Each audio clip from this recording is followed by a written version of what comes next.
In the great kingdom of Orania, gold gleamed on every roof and music echoed through the marble halls of the royal palace. But beneath the laughter of nobles and the shimmer of silks, there walked a girl no one ever noticed, Abeni, the palace cleaner. Each morning before dawn, she swept the corridors where kings once walked, her bare feet leaving silent prints in the dust.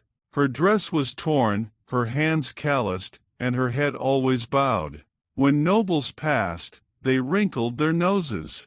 "Why do we let her walk among us?" one would whisper. "She smells of soap and sweat," another would sneer. But Abeni never replied.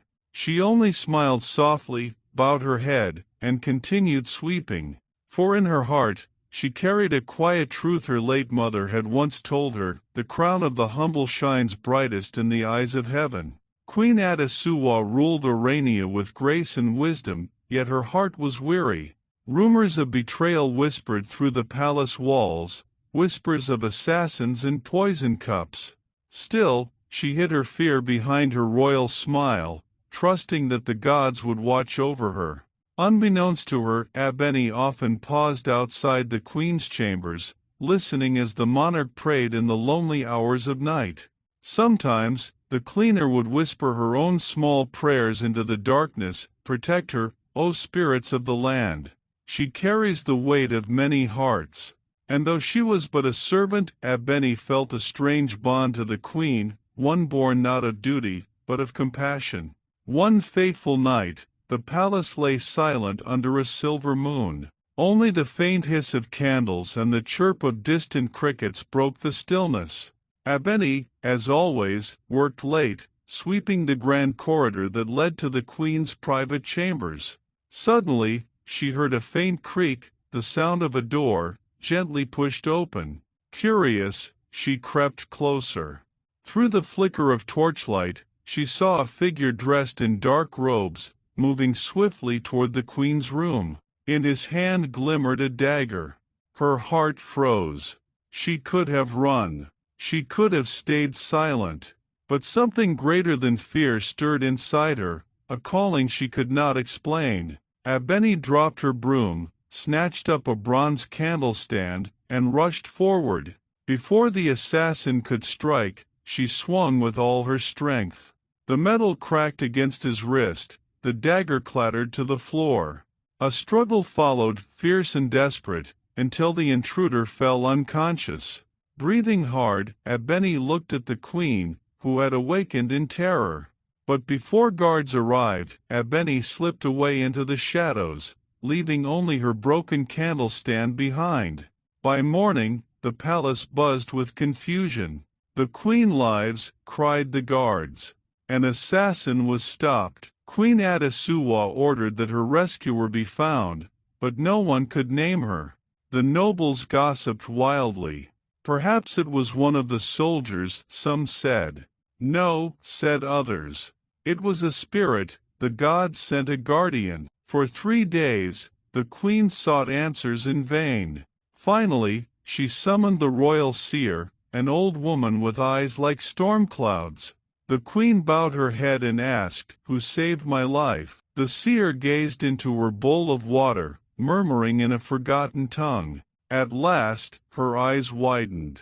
"Your savior," she said, "wears dust on her feet and carries no crown. The gods have hidden her in plain sight, for humility is her armor, and destiny is her name." The queen's breath caught. "A cleaner," she whispered. The seer only nodded. That afternoon, the queen ordered all palace workers to gather in the great courtyard. Nobles stood apart, their jeweled robes glittering in the sun, watching with disdain as the servants assembled, cooks, gardeners, guards, and Abeni, her head still bowed, broom in hand.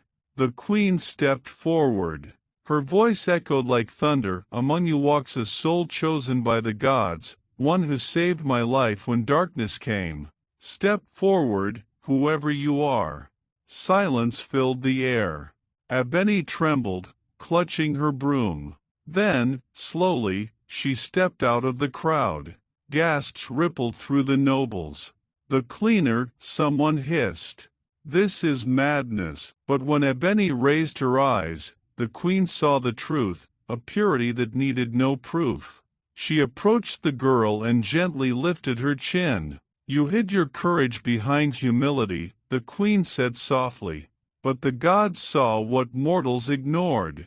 Then, in front of all, Queen Adesuwa took off her golden ring and placed it on Abeni's finger.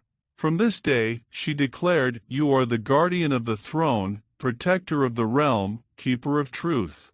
The nobles bowed reluctantly at first, but soon even they could not deny the power that radiated from the once poor cleaner.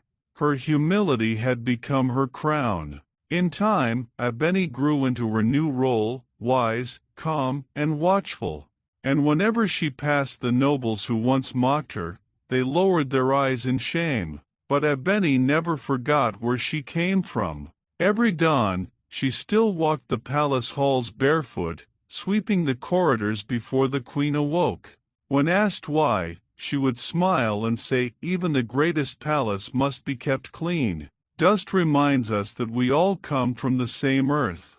And so, her legend spread far beyond Orania, the tale of the poor cleaner who saved a queen, the girl of dust who carried the light of heaven in her heart. Please, if you are new here, do not forget to like, subscribe, and hit the notification button for more interesting stories.